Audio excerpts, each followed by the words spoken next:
बहुत थोड़ा वक्त लगता है उम्रों के ढलने में, लज्जतों के ख़त्म होने में, लोगों की नज़रों से ओझल होने में, चाहतों के ख़त्म होने में। बहुत थोड़ा सा ही तो वक्त लगता है।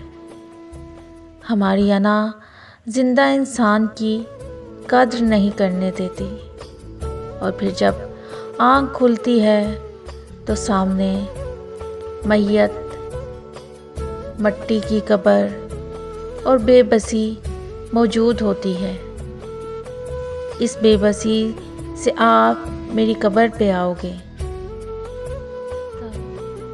बहुत देर हो चुकी होगी,